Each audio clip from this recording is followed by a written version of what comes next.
Getting into the NFL Before Thursday this, night. John, Yeah, before my bad. NFL, My bad. your Heisman pick right now. My We're nearing Heisman. it. We're nearing it. Ah, shit, you're right. Mm. You want me to read you a fact here and see if it sways your opinion? Go for it. So right now, Jayden Daniels is the betting favorite to win the Heisman after last week's games.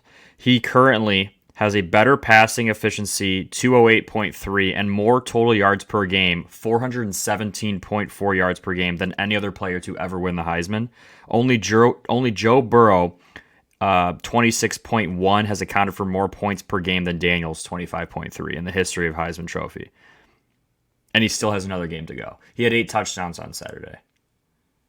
I mean, that's a good argument. What's Problem is, they got 3 losses. That's what I was gonna say. Is don't they have two or three losses though? Yeah. I mean, where's his Heisman moment is my question, right? You always talk about the Heisman moment. Does he have that? In the biggest games, they did not win. Yeah, I haven't watched nearly enough of LSU football to really know that either. So I don't know.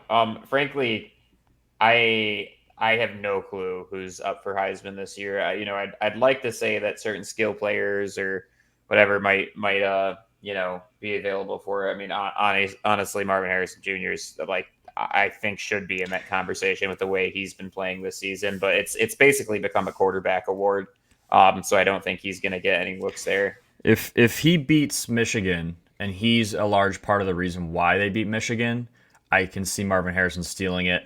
Michael Penix Jr. of Washington, they're undefeated. He's having a Just playing ridiculous really good season. The football. only Yeah. problem with Michael Penix Jr. is Washington's undefeated and they're like the best team in the Pac-12, could be a playoff team, but Bo Nix has better numbers, and Oregon only has 1 loss and could also be a playoff team. Yeah, they're kind of a Depending on wagon what too, low happens with key. Florida State, and depending on how the game goes Saturday, you could see Washington and Oregon get in. We could still see Ohio State and Michigan get in. Like, because I don't know if they're going to put Florida. I don't. First of all, and Louisville could end up sneaking in if they win this game against Florida State. I mean, I don't like the committee is really weird, and it's going to be hard to see, but I don't know. I mean, there's a lot of names in this Heisman hat this year, and statistically speaking, I don't even think it's close. Jayden Daniels should be the guy, but the question always remains. I mean, they're not even going to be a playoff team. Right. They're like, Wins matter 100% making that decision. So, yeah, I Yeah, it's mean, got to be a guy who's consistent, who helps your team get that extra edge and gets you that leg up, and you can always count on him. I think it's gonna be a guy like Penix or Bo Nix right. out in the West. I was hoping um, it was gonna be JJ, but I don't JJ, think I it's mean, gonna again, be it. JJ could steal it maybe with a huge game against Ohio. Like it's not out of it. He's still in the conversation. He's had a couple slow weeks. I think the biggest thing back to Jaden Daniels, because he is the favorite, and I think he's probably going to get it because he's so consistent in putting up ridiculous numbers. Problem is, that moment is always the question. You look at like Johnny Manziel; they lost several games that year where he won the Heisman, but he had that moment where they took down number one Bama, right? And like that was his staple Heisman moment, even though they didn't win a national championship, didn't even win the Big 12 or the SEC at the time. mhm. Um, you know, he still won the Heisman Trophy. So I What do you think it's think worth noting. draft implications are for Daniels too? Because I mean, you talk about a stacked quarterback draft, but also a stacked wide receiver draft. I mean, both position groups I feel like are deep this year. If you are a quarterback or wide receiver needy team, I'm just curious. If he continues to not continues. I mean, there's 2 games left. Like, where do you think he stacks up among some of the other draft caliber quarterback talent? I mean, quite simply, I think he's one of the best quarterbacks in this year's draft. I think he's probably a top 3 guy.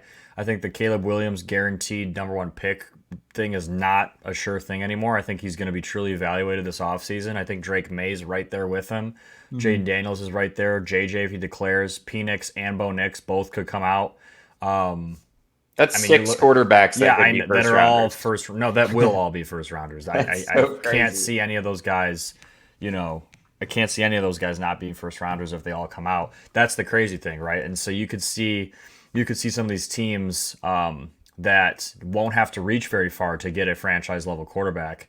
And I mean, it's deep. And if you are one of these quarterbacks that's on the bubble, we've already seen some guys say, I'm going to stay another year Yeah, because why come out in this draft class when you stay a year and develop a little bit more, maybe be the top pick next year. That's why I could see JJ staying. Just putting that out there as well.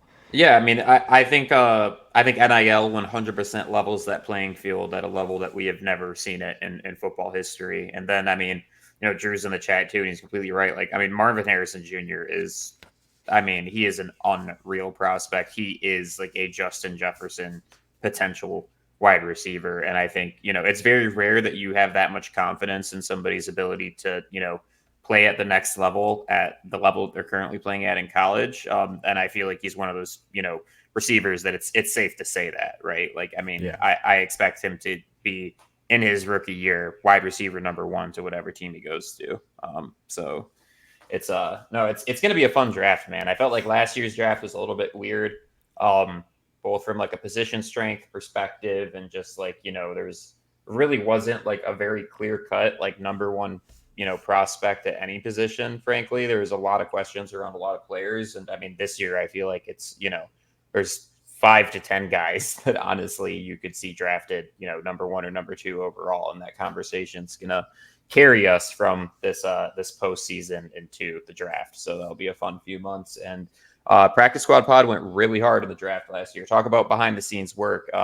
Zach was literally photoshopping the Draft people, day. the teams real time, and we were getting those tweets out as the picks were happening. It's a good place. We're a good spot if you're looking for draft content. Yeah, Yes, that's for sir. damn sure.